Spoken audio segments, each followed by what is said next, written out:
My name is Billy McDonald. I am the third. My father was junior, and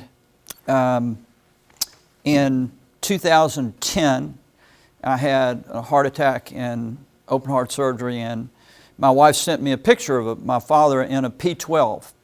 And I kept looking at this picture of this P12, and I said, there's something wrong with this picture. And finally, I realized what was wrong with this picture. This P12 was absolutely brand new, just rolled out of the factory. And it was shining, just like a new Cadillac that had come off the lot. So I said, well, I got to find the rest of these pictures that go with this P12. And I went into my sister's basement, and I found 17 boxes of documents, 30,000 pages of documents, which we donated this morning to the Smithsonian. And when I reached under the first box, all the documents were wet underneath. And when I reached under the 17th box, they were wet too. So I had to pull out each letter one at a time, peel it off the top, get a hairdryer out and start drying it. And then I would start putting them in categories. This is the men on the flying trapeze. This is the Chinese Air Force. This is China National Airways Corporation. This is Pan American. And then I got a map out, and I started pinning it, and all the way across China, then all the way around the world. And it took about 6 years to dry all these papers and start tracking down who these people in these pictures were. I mean, I knew who my father was, but I didn't know these other three guys in the picture, who they were, and did I have permission to use their pictures in a book. And so then the idea came about writing a book about my father, because I found that in 1977 he had started his book, and shortly after starting his book he had a stroke and lost the ability to speak in the use of his right hand, and it looked like his book wasn't going to get written. And so when I found the papers, I said, well, by God, that's a regret I can remove from my father. So I don't care if we make a dime on this damn book, we're going to write this book. And I am severely ADD and severely dyslexic. And I did make a C in freshman English my senior year at Auburn with the football team. So I had some minor handicaps to kind of overcome. So I wrote out the first manuscript, and my wife, who's here, where's Nancy? Nancy's been the star of this project from the beginning, and my wife read it and she said, you really need an editor. So I called Peggy Maher up, and Peggy Maher is the president of CNAC Association, and she said, oh, that's no problem, I've got just the girl for you. So Barbara Evenson, Barbara, raise your hand. This is my editor and my publisher and my co-writer. And Barbara called me up and she says, I don't know who the hell you are, but Peggy called up and said, whatever it is you need, I'm to see to it that you get it. So she came down to our house from South Dakota, and she was there for 1 year working on this book, 1 whole year. And she was an absolute delight, and she lost about 30 pounds, and I said, well, if you lost 30 pounds, do I get a discount? And she said, no. And so then, along with Peggy, we got her a husband, Chris. And I said, all right, well, and there's Chris. And Chris's father was a CNAC pilot with my father, and died when actually they were working on the book. And I said, well, we got you a husband out of this deal. Do I get a discount? And she said, well, we'll see.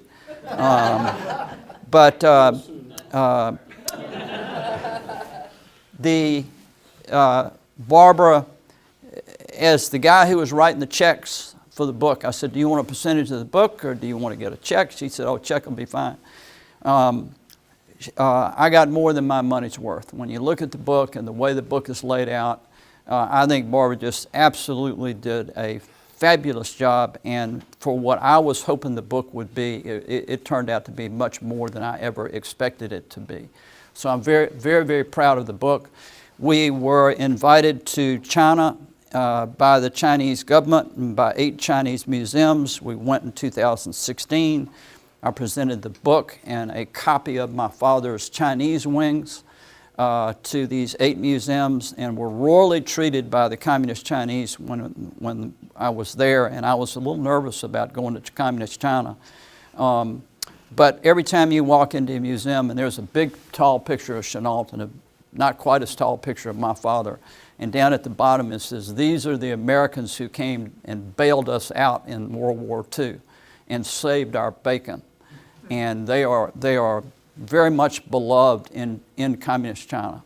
I've been to Formosa before, but it was my first tenure in Communist China, and all I can say is they got one hell of a lot of people over there. So I do want to thank Barbara and Chris helped me with the maps, and her son Adam also helped on the book, and the reviews we have gotten have been really rather remarkable. It's been out about a year, and we've sold just over 1,400 copies, which I'm told is pretty good.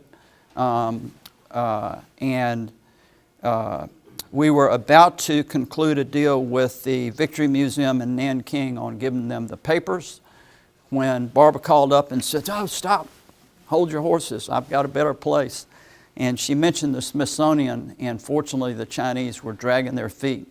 So the Smithsonian won. There was another museum that was ahead on the list, and that's the Heritage Research Enlisted Man's Museum at Maxwell Air Force Base, Gunner Annex. And the curator said, "Well, we would really like to have the papers, but the best thing for your father is for them to come here." So I thought that was pretty neat of this guy who wrote the foreword in the book to say they need to be in the Smithsonian. So that's why we're here. What I'd like to do is just go ahead and start on this presentation. It's not terribly long, but the name of the book is, and also my children are here. Will, Maggie, and Lucy are here, and I very much appreciate them being here. Didn't want to leave my children out.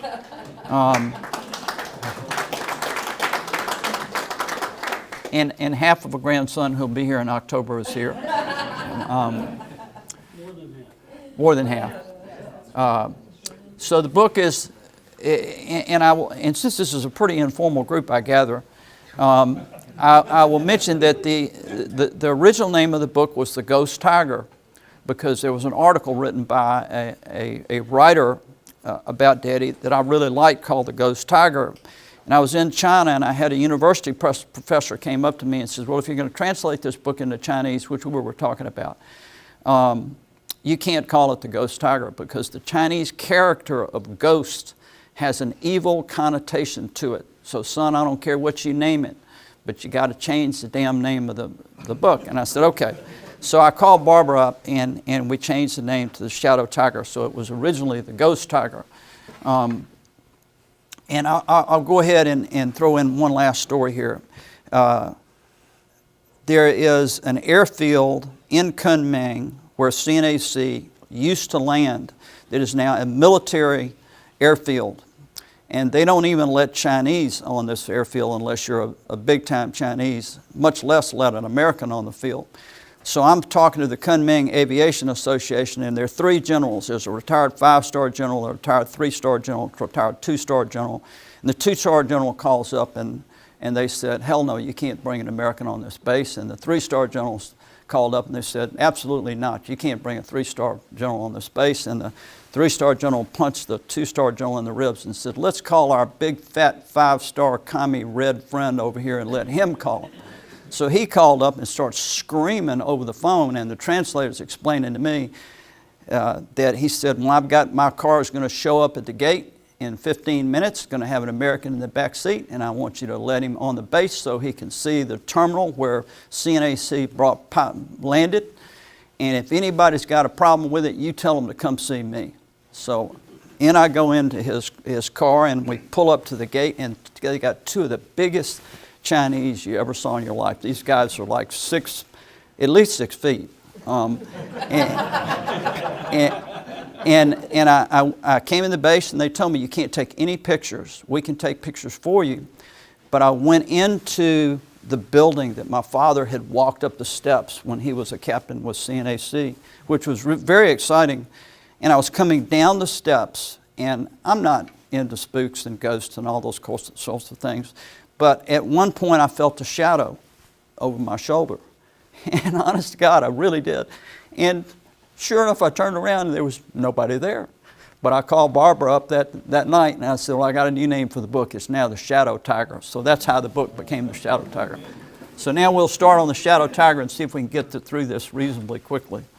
The name of the book is The Shadow Tiger. Barbara, it took me 10 months to talk Barbara to be the co-writer.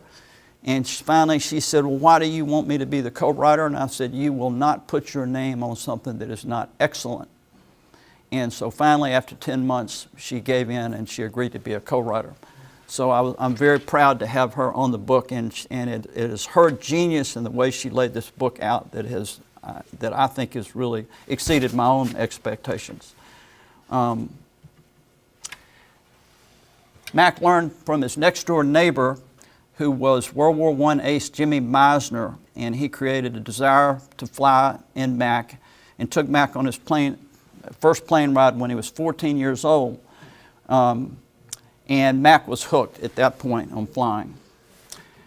In 1930, he was appointed to flight school at Brooksville in Texas by Senator H.L. Black, junior senator from Alabama, future Supreme Court judge.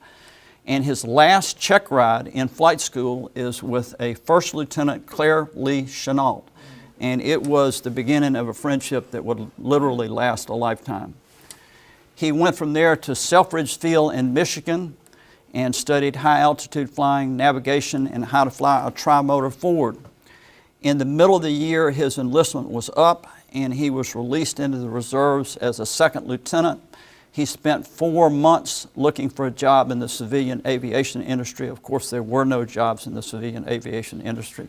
So in December, he went by Maxwell Field in Montgomery and looked up in the bottom picture on the right-hand side. The big fella is Luke Williamson. And Luke was an old friend from Brooks Field, and he promptly reintroduced him to now Captain Chenault, who is in the middle. And Captain Chenault had just been named the head of the 3 men on the Flying Trapeze, which was the 1st Army Air Corps acrobatic team, predecessor to the Thunderbirds, I like to think. And Chenault said to McDonald that Lieutenant Hansel is leaving the team to go into the bomber wing. The way you became an officer back then is you certainly didn't follow pursuit planes. You went into the bomber wing if you wanted to become a general. And Hansel did. And he offered the job to Daddy. And Daddy said, I'll take it. And he enlisted as a buck private, making $17 a month with a bunk under the headquarters building. So he had about 4 months of training to make the team, and in the next 3 years the team performed 50 shows across the United States and were seen by approximately 1 million people. This is a 38-second strip of film that shows you what the team looked like, and it is off of a disc. This is so she won't sue me.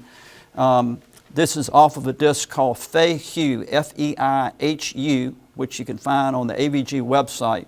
And it's one of the best AVG films that I have seen. And Lydia Rossi is who you can contact. I'll get to if you want to get a copy of this. But I found this on the beginning of the history of the AVG. It's a throwback to the dashing pilots of the First World War. During the 1930s, he had been the leader of a popular flying team in the United States Army Air Corps, who called themselves the 3 men on the Flying Trapeze. The daredevil stunts of the Flying Trapeze were proof to Chenault that fighter planes could engage in combat in close formation through the most violent of maneuvers. But the high command of the Army Air Corps believed that a new generation of bombers had made fighter planes obsolete, a novelty to amuse the public, but useless in modern warfare. After years of ridicule at the hands of his superiors, Chenault would continue to fight for pursuit planes through 1936. In 1935, this is the team as winners of the Miami air races. McDonald's on the left, Chenault is in the middle, and Williamson is on the right. They were seen by a Chinese delegation of officers who offered them lucrative contracts to go to China and train Chinese fighter pilots. And Chenault declined the offer for all 3 pilots, but asked them if they would keep it open until he got the test results back for second lieutenant. And now Sergeant McDonald and Sergeant Williamson had taken the test along with about 80 other sergeants in the Army Air Corps. And you guessed it, of the 80 people that took the test, there were only 2 people that failed, and that was McDonald and Williamson. And Chenault took it as a personal insult and wrote a rather scathing op-ed in the Montgomery Advertiser, sort of blasting the high command, which was probably not the most tactful thing to do. And he came back and told McDonald and Williamson that you guys need to go to China. And if things don't go well for me, and I don't expect them to, I will probably be a year behind you. So McDonald and Williamson bought out their enlistments for $89.60 apiece. They went to the Chinese embassy in Washington and they picked up $500 in traveling expense money, which was the most money my father had ever seen in his life. And they made it across country to Vancouver, Canada, and they got on a Canadian ship. It couldn't be a U.S. ship due to the Neutrality Act. And on that ship also were the other people Chenault was sending to China, the 2 most important being C.B. Smith, his mechanical expert, and Ralph Watson, his armament specialist. So off they went to China. And when they got to China, they went to Hangzhou and they went to the Central Aviation School and they met with Madame Chiang Kai-shek, who was the head of the Aeronautical Commission. And her comment was that you have 1 year to work with these men and a great deal is expected of your work. And this is a picture of the 1936 Hankow Advanced Training Class. Most of these pilots would die within the first year of the war, and the reason being there were 91 combat-ready Chinese planes, and there were between 500 and 700 combat-ready Japanese planes. So it was a mismatch from the word go. And this was released in 2010 by the CIA, and it covers Madame Chiang Kai-shek sending McDonald into Japan to pick up Chenault and do a little spying while he was there. They gave him a new passport, they gave him a new name, and his cover story was he was manager of an entertainment group of 42 entertainers. When he got past the Japanese immigration officials, he jumped on a train and went to Yokohama. He climbed on board the USS Garfield and found Chenault. They slipped off and got a rental car, a convertible of course, and McDonald took pictures and Chenault took notes. And the article goes on to say, like 2 young operatives, they had an unhealthy appetite for getting too close to airfields and harbor installations. And it took them 3 days to drive back to Kobe, where McDonald had entered the country. They got back on the Garfield and going up the Japanese coast, they took more pictures of large industrial complexes that were being built right on the coastline as though it were a country getting ready to go to war, which of course it was. Let me get to the next page here. Yeah, this is a good story. In 1937, on July the 7th, the Japanese attacked the Chinese at the Marco Polo Bridge near Peking. And that is the start of the Second Sino-Japanese War. Many consider it to actually be the start of World War II. This ship is the Izumo. It is an old, light Japanese cruiser. It is moored in front of the Japanese embassy in Shanghai Harbor. And it's actually quite a really pretty picture of Shanghai Harbor in the background. And on the 13th of August, it began shelling the Shanghai Civic Center. And on the 14th of August, an American pilot, chief pilot of China National Airways Corporation, Captain Chuck Sharp, climbed up on top of a bank building that housed the RAF Flying Club. And he was there to observe the action. And he looked down the Yangtze River, and there were 3 Chinese fighter planes coming down the river. And they were Hawk 3s, they were biplanes, but they were the best the Chinese had to offer. And he thought to himself, you know, those planes are in suspiciously tight formation. And I would bet you that those are not those are not Chinese pilots.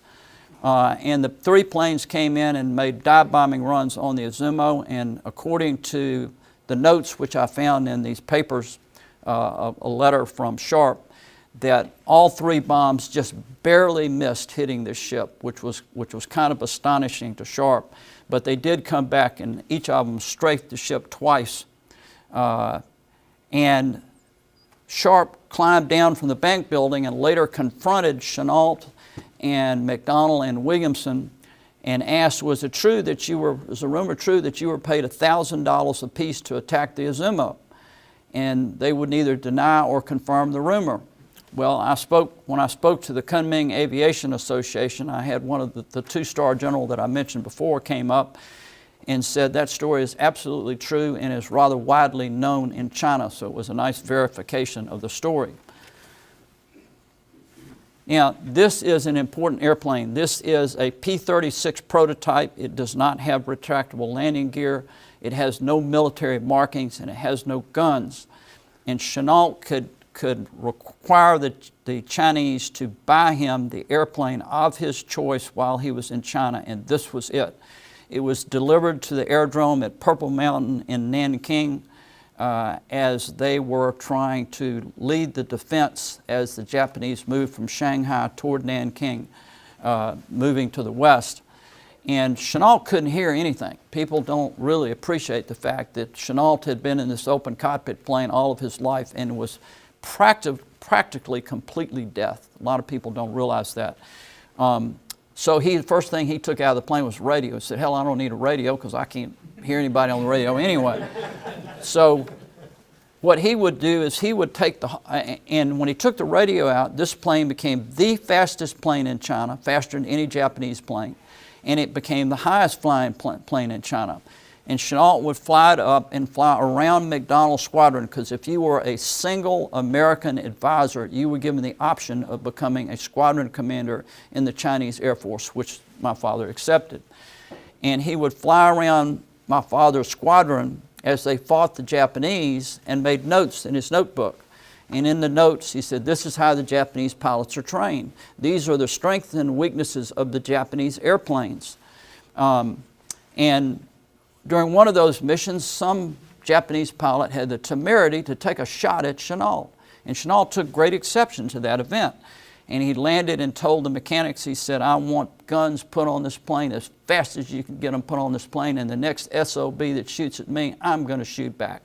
So they proceeded to take 3 or 4 days to put guns on the plane. And the first person to take the plane up after it was armed was Billy McDonald. And he landed a short time later with bullet holes in the tail of the plane and reported to the mechanics that 3 of the guns didn't fire at all and 1 of the guns only fired half a load. And if I were y'all, I would get all the guns on this plane working before I sent the colonel back up in the Hawk 75, which they did. And this is kind of one of my favorite pictures. This is Chenault giving my father instructions on a mission, and this is the Hawk 75 in the background being refueled and rearmed. And my father had a number of duties at the aerodrome, and one of which was called Mac Off. And C.B. Smith, who was the mechanic, whenever there was an air raid alarm, they would run down from Nanking Clubhouse, and he would take the Hawk out of danger. And for some reason, he seemed to always come back with bullet holes in the plane, and most of the time he had empty guns. And we calculated, and it is a calculation, I have no firm number on it, that he had at least 112 encounters with armed Japanese planes over Nanking. He found the carrier Rougeau. They attacked the Rougeau, and his pilots that he trained dropped 1 500-pound bomb just short and 1 500-pound just long, and they didn't sink it. But they did make it move. They caught it the attention anyway. He also found the Kaga, which was sunk at Midway. They were told by the American ambassador, the Japanese ambassador had informed the American ambassador to inform McDonald and Chenault that they both had bounties on their heads from the Japanese. And there were 2 squadrons of Japanese fighter planes in Shanghai that were specifically assigned with one task. Your job is to shoot down the Hawk 75. There were 4 other pilots that also shared time on the Hawk 75. General Mao was one of those, not the General Mao, but a General Mao. Now, the other thing that was interesting at this air base, it was right next to Nanking Country Club. And Chennault and McDonnell would send off their squadrons and occasionally walk across Nanking Country Club and play a couple of holes of golf, waiting for their guys to come back. And late in the day, they would walk across the golf course and walk up the hill to Nanking Clubhouse. And to relax at night, they had rather vigorous ping pong games, and McDonnell and Chennault were always a team, and they played C.B. Smith and Harry Sutter, the Swiss radio specialist, who at the end of the war was tried for espionage and found not guilty. And after one of those vigorous ping pong games, Chennault came down and said, I got a hell of an idea. Let's recruit 100 American pilots and get 100 American planes and give them the proper tactics, and we can kick the stuffings out of the Japanese. That was in December of 1937. I have the letter. It's in your files that you have now in the museum. And that was the first mention of the AVG. William Pauly did not invent the AVG. Claire Chennault came up with the AVG long before Pauly ever thought of it. And this is from the British Archives, British Naval Attaché Robert Aiken's intelligence report dated March 7th, 1939. That night I had dinner with Colonel Chennault and an American instructor named McDonnell. The latter is credited with having brought down a large number of Japanese, but he was reluctant to talk about his combat activities. The story, for what it's worth, is that he was paid so much per hostile aircraft crashed. He was making so much that the Chinese reduced the payment to $1,000 in gold per plane when McDonnell said that on those terms they could go and shoot the blankety things down themselves. It does make you wonder, if they cut him to $1,000, what in the world were they paying him before? So I thought that was a relatively good source. And of course, my entire life, my father never mentioned that he had ever been in a fighter plane, ever, because they were sworn to secrecy. He and Chennault and Madame Chang had a deal that they would never discuss their combat activities because they were guilty of a felony. They were in violation of the United States Neutrality Act, and they didn't want anybody to know.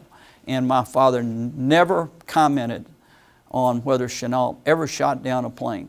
And he got in a pretty good tiff with Captain Williams, who was an AVG historian, about that. And he said, well, as far as I know, he never shot down a single plane, and I wasn't in the plane, so how the hell would I know? So he took some real exception to that.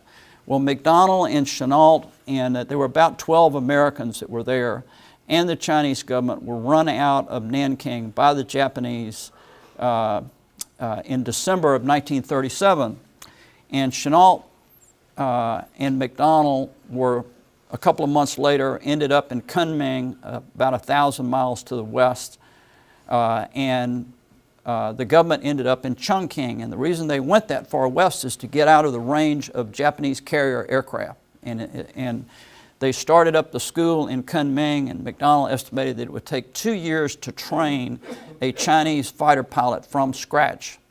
Now think about it. You and I, everybody in this room has shot a shotgun at a bird before, and you don't shoot at the bird, you shoot where the bird's going to be.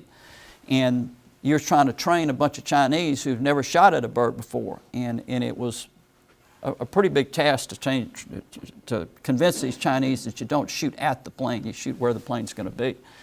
But over Chongqing, they were holding their own against the Japanese when all of a sudden the Zero was introduced. And the Zero shot down 27 Chinese planes in one battle. And the Chinese Air Force was effectively done. They had some planes left, but as a fighting force, they were effectively done. Chennault made plans to go back to the United States to see if he could build a fire under the people who were working on the AVG, to see if he could get planes and pilots headed toward China as soon as possible. Now, he realized that if he did come back with 3 squadrons or 100 men and 100 planes, that he would need ground transportation to move these ground crews from base to base, because if he had them just at one base, the Japanese would just overpower them with bombs and airplanes, and they would be destroyed on the ground. So for that, he picked China National Aviation Corporation, which was 55% owned by the Chinese government and 45% owned by Pan American. It was based in Hong Kong, which was a Chinese colony surrounded by the Japanese. It had 9 planes, had 9 pilots, And it is the only airline in history to only take off at night. It is the only airline in history to ever prefer to fly in bad weather, the worse the better. And because the Japanese did not have night fighter capability. And it is the only airline to have a published schedule in a war zone ever in history.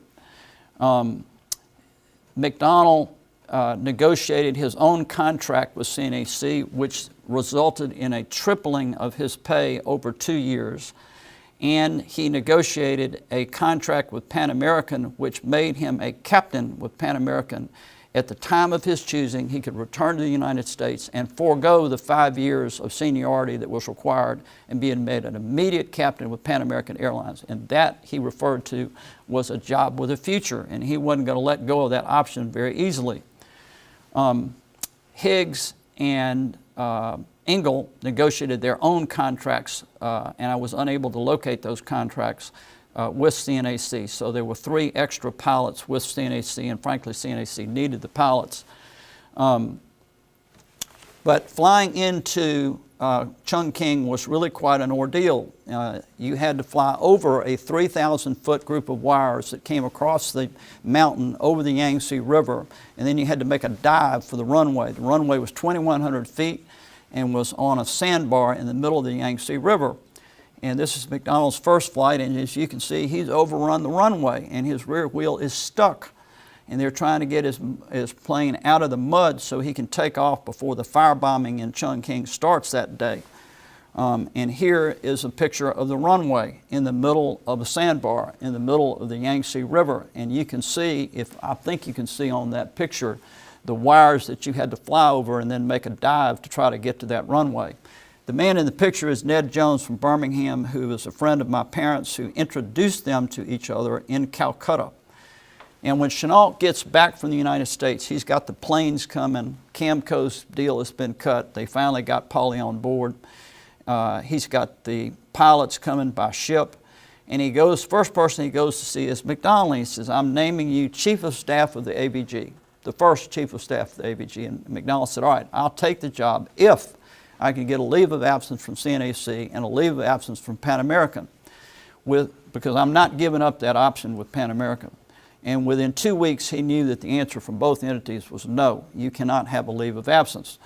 So Chenault said, well, that's fine, but you've got to come up with a replacement. And so he called his good friend Harvey Greenlaw from Hanoi. And Harvey was an airplane salesman who sold planes to the Chinese just like everybody else did.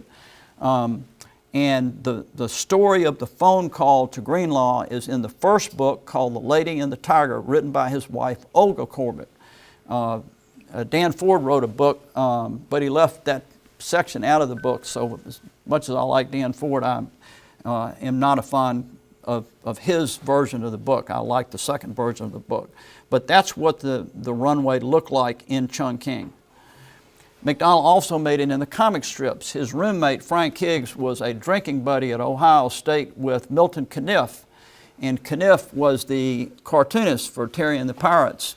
And it was the adventures of the Chinese Air Force and China National Aviation Corporation.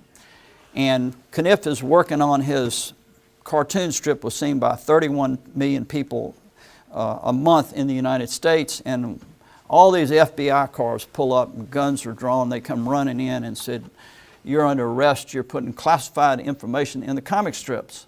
And Caniff has a really hard time convincing him. Said, no, I'm getting this information from my old drinking buddy from Ohio State, Frank Higgs, who played Dude Hennig in the comic strip. And Higgs talked Caniff into putting Daddy in the comic strip, and Daddy played himself. He was Captain Mac. He just added a K to the end of Mac. You can still buy these comic strips today. They're on from Amazon. They're on coffee table book form, and they're still sort of fun to read. And this was one of his more interesting flights. This is a flight from from Hong Kong to Kunming, and he's got $10 million of gold bearer bonds on the plane. He's got a guard, and he's trying to fly around an area where there had been reported Japanese fighter planes. So what's the safest place to go is into a thunderstorm. So he flies into this thunderstorm. and the radio operator didn't roll in the antenna quite quickly enough, and the plane was very quickly struck by 3 bolts of lightning, and it burned up all the electronics in the plane, and the plane was definitely going down, and the co-pilot panicked and had to be pulled out of the co-pilot seat and replaced by the radio operator to help McDonnell land the plane. And when they broke through the clouds at the bottom of the thunderstorm, lo and behold, the sun was coming up, and there are 1,000 Chinese coolies building a road. And it was a mud road, but it would do very nicely. So when the plane finally rolled out, it picked up a lot of mud on the wheels, and the weight on the mud on the wheels and engine caused the plane to go nose down. The co-pilot got out of the plane and just started running. He was never heard from again or seen again. McDonnell it took 12 days to build an airstrip for the plane to take off, and 12 days to get the plane repaired. And during that 12 days, they went to the bank where they'd taken the gold bearer bonds and put them back on the plane. And he landed in Kunming and said, "The plane is here, the gold is here, all of the crew with the exception of 1 co-pilot last seen running southeast in Sichuan province, China." It was written up in Los Angeles Examiner and in Collier's magazine. On December 6th, in your archives, you will find a letter where he wrote his parents and told his parents that the Japanese will attack the Hawaiian Islands. He was off by 4 years, but he and 5.5 million Chinese knew the Japanese were going to attack the Hawaiian Islands. They just didn't know when. The only people that didn't know the Japanese were going to attack the Hawaiian Islands were the Americans in the Hawaiian Islands. On December 7th and 8th, 1941, being the same day due to the international dateline, the Japanese attacked Pearl Harbor and they attacked Hong Kong. In Hong Kong, they blew up the Pan American Clipper that was moored right next to the runway, and they blew up all the CNAC planes that were on the runway. They failed to blow up the hangars where there were 5 more CNAC planes. McDonnell had the only CNAC plane that was not in Hong Kong. He was in Rangoon with a plane load of passengers who happened to have Bill Pauly on that plane, by the way. He had a decision to make. Did he go to Chongqing as the schedule called for, or did he go check on his good friend Colonel Chennault? And Taungoo is a British base that is also in Burma, and it wasn't that far from where he was. So he flew to Taungoo, landed in between 66 P-40s that had 66 highly irritated Americans sitting in their planes with the engines running, ready to repel an attack from the Japanese.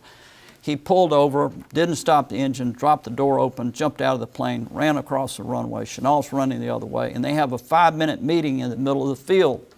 And I could find no documentation whatsoever about what they talked about during that 5 minutes. I would really love to know the conversation and how it went. But McDonnell got back on his plane, flew to Chongqing, talked to the station manager. The station manager said, "You probably have the only CNAC plane left in existence. We cannot get Hong Kong on the radio, and you are under no circumstances are you to fly to Hong Kong." And McDonnell thanked him for his advice. He went over, refueled his plane, canvassed his crew, took off for Hong Kong, and landed at 1 o'clock in the morning in a blacked out city. And just as the plane was coming in for landing, they flickered the landing lights so he could actually see where he was landing. And he found all the CNAC personnel were fine, and they were getting ready to get the other 5 planes ready to try an evacuation of Hong Kong. They refueled his plane and loaded it with the personnel from the Chinese Currency Board were put on board along with some other Chinese officials. He was due to take off at 2 o'clock in the morning. At 1:30, a warning came in from the Japanese that any pilot who takes off from this airport will have his head cut off if he is captured. McDonnell took off for 2 o'clock and landed in Chongqing and got about 3 hours sleep and flew back to Hong Kong to help in the evacuation of 275 people from Hong Kong. Now, the last flight that came out of Hong Kong the captain was Chuck Sharp, who was the chief pilot. Captain McDonnell flew co-pilot, and it was a DC-2, and it was rated to carry 22 people, and it had 74 people on board. And when they were going down the runway, they could hear Japanese gunfire in the background. And when the plane went off the end of the runway, it didn't go up, it went down. And shortly before it was going to hit the water, the ground effect kicked into play and the plane began to fly. and it slowly clawed its way back up into the air, and they made it back to Chongqing, and they released 74 very cramped but very happy passengers in Chongqing. They loaded the plane with all of the CNAC personnel were there, including Bill Bond, who was the vice president with Pan American, and they had plenty of time on the ride to Calcutta to plot what's the future for AVG for CNAC was going to be. They had flown survey routes from Calcutta over the northern route over the Himalayas, which was over a 22,000-foot mountain. I think the mountain was actually slightly shorter, but they claimed it was 22,000 feet. And they were going to fly to Kunming, and they were going to fly from Denjon over the southern route into Kunming. And in Kunming, they were going to put tungsten from the local tungsten mines on the planes and fly them back over the hump and swap them for more gasoline and gunpowder. And they explained that to the British. And the British thought they were a little nuts, but said, that's a hell of a good idea. We'll help support getting your operations set up here in Calcutta. And 2 days after that, they gave McDonnell 3 airplanes and Captain Higgs and Captain Engel, and they flew on a rescue mission, and they went to Toungoo, and they picked up Chenault and the ground crews for the 1st and 2nd squadrons. And the 3rd squadron wanted to stay behind and help the British try to fend off an attack from a rather vicious attack from the Japanese. So McDonnell and the 3 planes landed in Kunming shortly before daylight, and by noon all of the P-40s had flown in. And that was on the 19th. On the 20th, the Japanese flew 11 bombers over Kunming, not expecting any resistance. And out of the sun came, diving rather sharply at a very high rate of speed, as taught by Chenault, they shot down 4 of the 11 bombers, and 7 of the bombers were chased off, and only 1 of those bombers made it back to base. And the Flying Tigers had an offensive base of operations in China to attack the Japanese, and that was a really good thing for the Americans at that point. Now, this is an important moment in a turning point in the war. It is not even 30 days old. And over my head in the picture, that is the Japanese High Command. And they are looking down on the picture in the middle, which is the Salween River Bridge going over the Salween River Gorge. And it has on it Japanese Special Forces that are trying to sneak from Burma into China. And Tex Hill and the Flying Tigers come through and they blow up the bridge. And next day they come back, Tex Hill comes back, and they've got another bridge, and it's a pontoon bridge, and it's got Japanese Special Forces on it. And Tex Hill blows up that bridge. And when they come back the 3rd day, the Japanese are gone. Now, what was important about that moment in history is the Japanese had a very specific plan.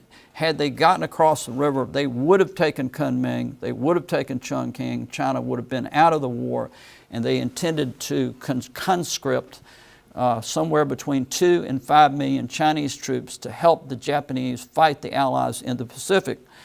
If the Allies, stretched as thin as they were in the Pacific, had to face an additional 6 million troops, the outcome in the Pacific could have been and probably would have been different. Now, McDonnell went back to his new day job, which was flying gasoline and gunpowder over the Himalayas. And General Albert C. Wiedemeyer, commander of U.S. forces in China, wrote, "Flying over the hump was the foremost and by far the most dangerous, difficult, and historic achievement of the entire war. CNAC lost 88 planes in 4 years, and the Air Transport Command lost 500 planes and 1,600 men in 3 years." And we believe that McDonnell took that picture because it was in his photographs and had no notations on the back at all. But they did keep China in the war. Now, McDonnell's most memorable flight that he took, and there are only 1 or 2 left, was he was sent, and Churchill wanted Chiang to go to India and meet with Nehru and Gandhi. And his job was to talk the Congress Party into remaining neutral and to not oppose the British during World War II. And Chiang met with Nehru and Gandhi, and they didn't like each other at all, but they agreed that that was what they were going to do. And Daddy was horrified when he got there, and the press was there in a rather large way. And the next morning, Chiang's picture was on the page of almost every Indian paper, and McDonald realized that every Japanese spy in India knew where Chiang was, and he was afraid they were going to get ambushed on the way back. So he talked the British into giving him 2 Spitfires as an escort to the Indian border, and he talked Chiang into the fact that we're leaving at midnight because the Japanese, they don't like to fly in the dark. So they flew to the border, and then he flew to Kunming and turned over his charges to General Chennault, who took good care of the Chiangs from there on. Now, this is a picture of McDonald with his girlfriend. And this is Peggy Spain from Birmingham. She was from the right side of the tracks. Daddy was from the wrong side of the tracks. His father worked in a steel mill. And they got married on August 1st, 1944. Chennault wrote a letter, which is in the book. It said, I'm sorry I couldn't be at the wedding because I was not only going to give the bride away, I was going to give the groom away too. Now, they went on their honeymoon in Kashmir, and they also went on an elephant hunt on the back of, on a tiger hunt on the back of elephants with the Maharaja of Cooch Behar, who was a great friend of CNAC. And McDonald's smiling because he shot his first tiger, which is pictured in this picture. And my mother is in serious need of a drink. There's no question about that. And my sister Cameron was born in Shanghai on January the 8th, 1947. And her godfather was General Chennault, and her godmother was Madame Chiang Kai-shek. And she did not know that until I got those papers, which you have. And I had to tell her who her godparents were. And she said, well, that's really interesting. Who were your godparents? And I said, I have absolutely no idea. Now, on August the 1st, 1947, Mao Zedong is coming right around the corner, and my father figured this is not a great place to raise a brand new baby girl. So he reluctantly left China on August 1st, 1947, and when his foot hit the United States, he was a captain with Pan American as soon as his foot hit U.S. soil. In 1958, Chennault had cancer and he was dying, and he called Peggy and Billy McDonald, called them both up, and said, I want you to come to my home in Louisiana, in waterproof Louisiana, and help me plan my funeral at Arlington Cemetery, which they did. And the funeral had 1,000 people in attendance at Arlington, and it was really quite a funeral. I think part of Daddy's job was to call certain generals and tell them, please don't come, because they didn't get along with Chennault very well. Now, in 1977, as I mentioned, he started his book, and he had a stroke. It didn't get written. I found the papers, and the book did get written. He died in 1985 in the 106 Observation Squadron in Birmingham as a salute to the last of the 3 men on the flying trapeze. Excuse me. I still get emotional about it because I was there. I flew over the gravesite in the missing man formation, and that's how the book ends. So, anybody got a question?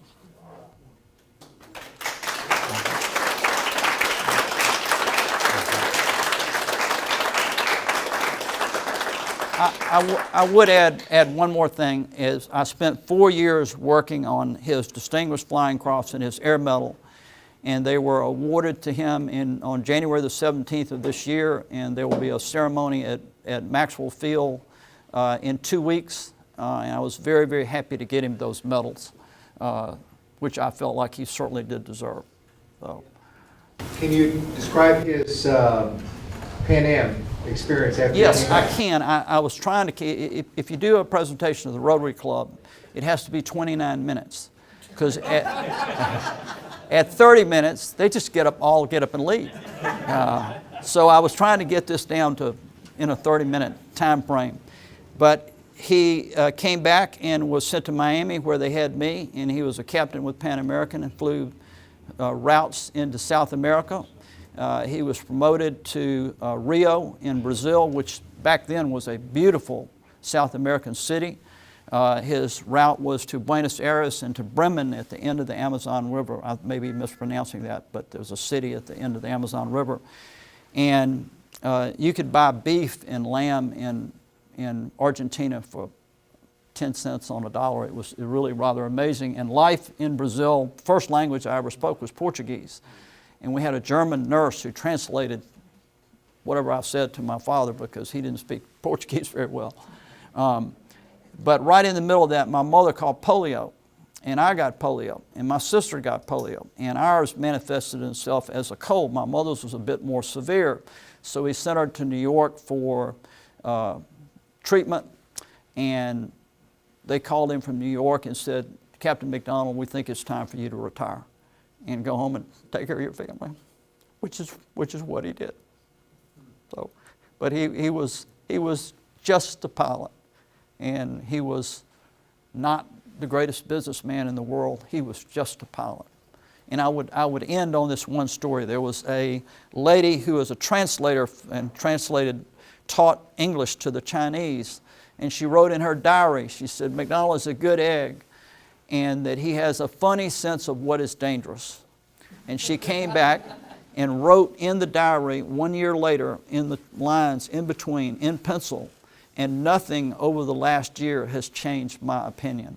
So that's a fairly good description of what kind of pilot he was. He wasn't dangerous, and he didn't fly dangerously. He just pushed the airplane as hard as he could push the airplane. So, yes, sir. In April of '42, some significant events took place. Chenault called for a great airlift effort to support his operation. And I was wondering, in your papers, did you see anything in there about the role that Chenault played and or CNAC played with Jimmy Doolittle in April of '42? I do. And or Caleb Haynes? I did. Doolittle was flown out by Moon Chen, who was an American citizen, although he was also Chinese. And Moon, he didn't know who the hell Doolittle was. He was just some lieutenant colonel, because I think that was the rank that he had on at the time. And they landed in Michina, and they were getting overrun by the Japanese, and he wanted to get as many Chinese people on the plane as he could, and Doolittle got nervous and finally said something to Moon. He said, boy, you got a lot of people on this airplane. And Moon Chen got kind of mouthy with Doolittle and said, if you don't like it, you can get off. And so they did take off, and they were headed right for the trees, and they hit the top of the trees going out and made it.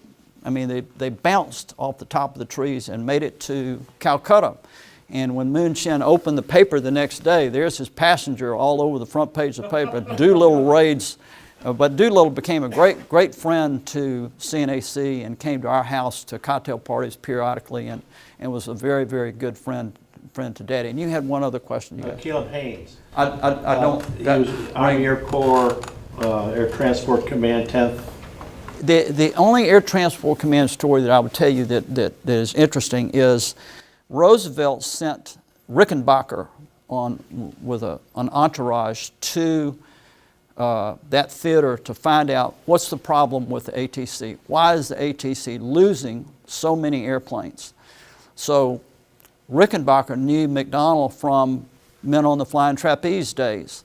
So they had a meeting, and Daddy called over all his pilots over here, and he said, okay, he said, now how many hours have you got? And he said, well, I got 10,000 hours. Well, how many hours have you got? He said, well, I got 15,000 hours, or I got 12,000 hours. And he looked over at Rickenbacker and says, you got any more questions? He said, no, that's one of them. He said, well, come on down here to the maintenance section. So he went down to the maintenance section for CNAC, and they had a full bar. I mean, this bar is really stocked. And it was for the senior mechanic for CNAC.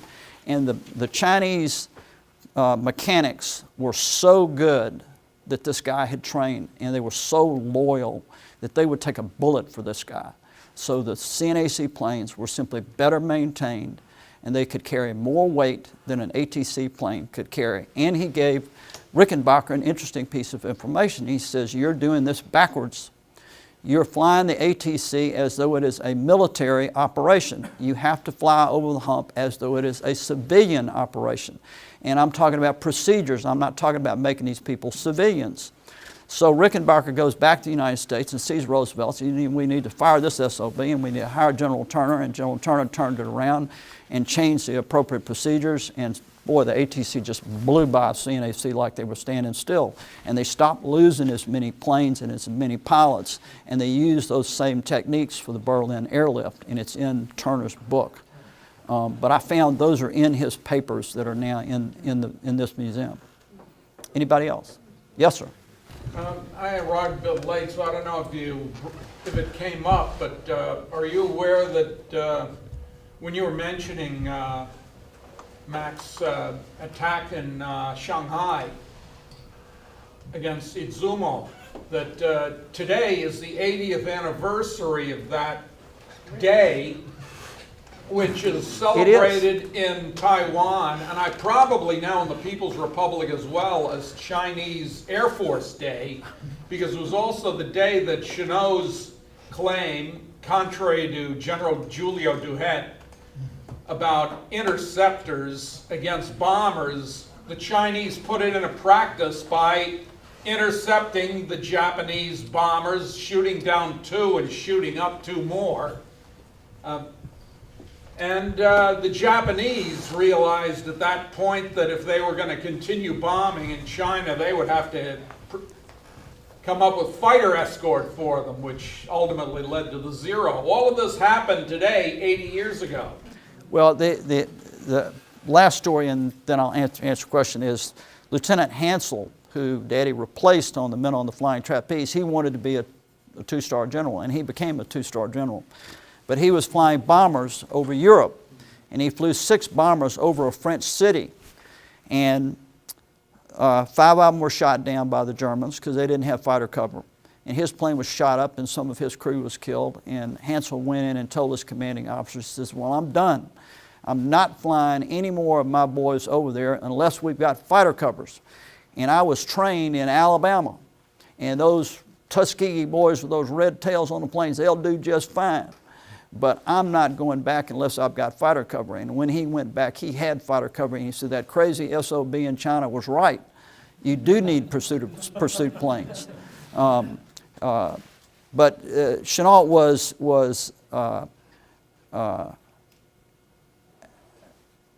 was an interesting guy. That's all I can say. Yes.